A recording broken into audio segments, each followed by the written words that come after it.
Uncle नमस्ते। हाँ नमस्कार माँ कौन है मत गोटे प्रोजेक्ट बने दे अंकल। प्रोजेक्ट कौन पे ये हमर गोटे विज्ञान मेला अछि तामे कोटे सरस्वती शिशु विद्या मंदिर गुडारे। ठीक अछि काहे करबा ये समाज पेपर वाटारे समाज पेपर वाटर करिया कि हां कौन पे को ये करिया फसल ऊपर रासायनिक खतर कुप्रभाव विषय रे रासायनिक खतर फसल ऊपर रासायनिक खतर कुप्रभाव कौन कौन करिया पड़ियो गोटे कुड़िया थिबो आ मेडिसिन स्प्रे करथो गोटे लोक आ पाळभूत बगीचा रे गोटे पाळभूत आ गोटे कुड़िया थिबो आ जने लोक स्प्रे करथो कलर दिया होगे हां ठीक अछि केबो दरकार मते काली को फोन करथिला फोन सुनी कामटे आरंभ कर दलु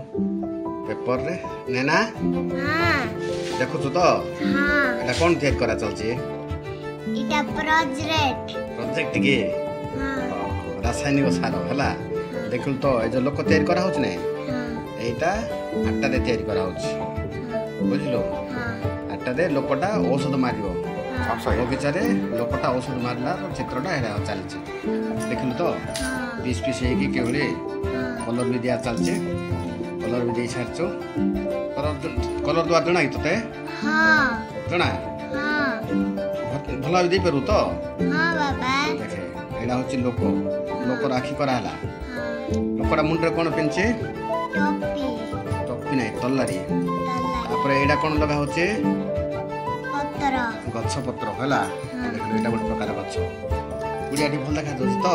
हां एमिति टिके टिके करी करा होचे ए देख एडा कोन अछि पाळभूत पाळभूत कोन पे लगानते पाळभूत की लगेले आओ बगीचा को कौन प्रकार जंतु आसबेनि हला गाई सब पशुनि लोक अच्छे आस्ते आस्ते होगा झील भी कलर दे सारे कलर टचिंग बहुत सुंदर अच्छे बर्तन हो सारा देखो प्रोजेक्ट जदि प्रोजेक्टा भल लगे कौन करा लाइव करा रही जय जगन्नाथ।